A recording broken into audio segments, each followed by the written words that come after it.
Affidavit बेहतर file करने के लिए अगर हम 2 साल की देरी को मंजूरी दे दें तो फिर गरीब याचिकाकर्ताओं को इससे वंचित क्यों रखा जाए? सिर्फ पैसे वालों को ही क्यों सुना जाए? ऐसे में आम आदमी कहां जाएगा?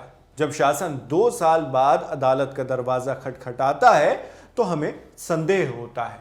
यह टिप्पणी की है सुप्रीम कोर्ट ने। सुप्रीम कोर्ट ने किसे लेट आने पर डांट लगाई है, वो भी पूरे 2 साल लेट। इस मामले का सदगुरु के ईशा फाउंडेशन से क्या कनेक्शन है?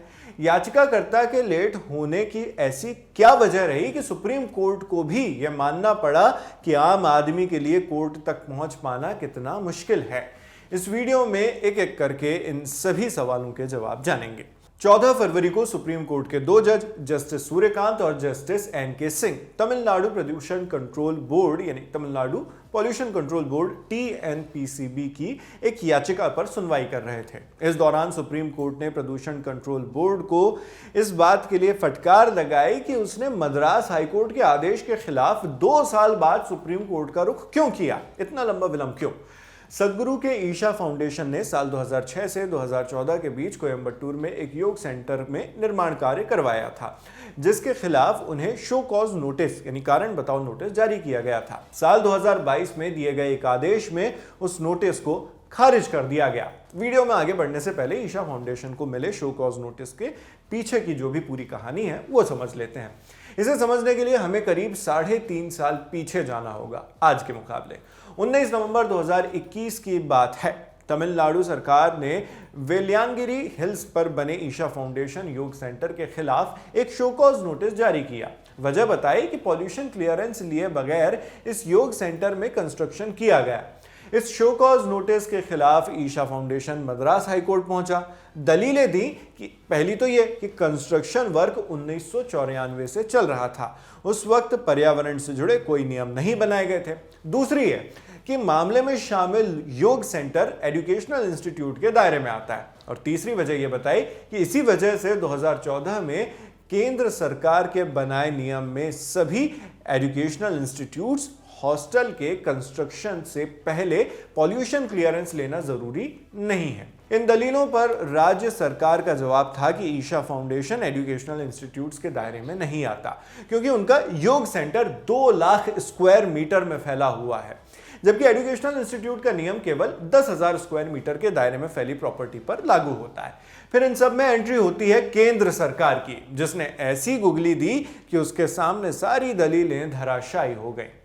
केंद्र ने 2022 में एक नोटिफिकेशन निकाला जिसमें लिखा था कि मेंटल, मॉरल, सोशल और फिजिकल डेवलपमेंट से जुड़ी ट्रेनिंग देने वाले संस्थानों को शैक्षणिक संस्थानों के रूप में माना जाएगा।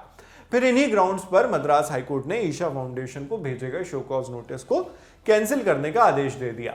अब इसी केस में तमिलनाडु प्रदूषण नियंत्रण बोर्ड यानी TNPCB ने सुप्रीम कोर्ट का दरवाजा खटखटाया है, वो भी हाईकोर्ट के आदेश के करीब 2 साल बाद। सुप्रीम कोर्ट की फटकार पर TNPCB की ओर से पेश हुए एडवोकेट जनरल PS रमन ने कहा कि यह देरी जानबूझकर नहीं की गई है। मामला एक से दूसरे डिपार्टमेंट में जाता रहा और इसी में समय लगा। जब यह केस मेरे सामने आया तो मैंने तुरंत एक्शन लिया। इस बात पर जस्टिस सूर्यकांत ने अपने पुराने अनुभव को याद किया और बताया कि जब वो हरियाणा के एडवोकेट जनरल हुआ करते थे तब उनके साथ क्या हुआ। उन्होंने कहा यह 2001-2002 की बात है, तब मैं एडवोकेट जनरल हुआ करता था। उस वक्त देरी की वजह से 25,000 का कॉस्ट लगाया गया था, जो लिखित बयान नहीं फाइल करने की वजह से था। मैंने उनसे पूछा मुझे इसकी जानकारी क्यों नहीं दी गई। फिर मुझे पता चला कि जो व्यक्ति मेरे विभाग की मदद के लिए आया था वही याचिका करता था, इसलिए मेरी पूरी सहानुभूति है। यानी यहां पर जस्टिस सूर्यकांत ने एडवोकेट जनरल के साथ सहानुभूति व्यक्त कर दी। सुप्रीम कोर्ट ने याचिका को दोबारा सुनने की तारीख 28 फरवरी रखी है। यह केस एक क्लासिक एग्जाम्पल है इस बात का कि देश की कार्यपालिका में एक से दूसरे डिपार्टमेंट फाइल घूमते घूमते इतनी देर हो जाती है कि केस करते वक्त केवल मोटे पैसे ही नहीं चुकाने पड़ते, बल्कि कोर्ट में पहुंचने के बाद फटकार भी लगा दी जाती है।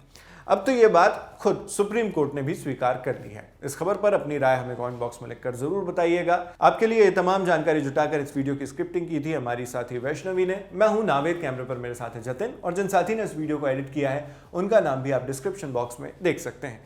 देश और दुनिया की खबरों के लिए आप बने रहिए दी लल्लन टॉप के साथ। शुक्रिया।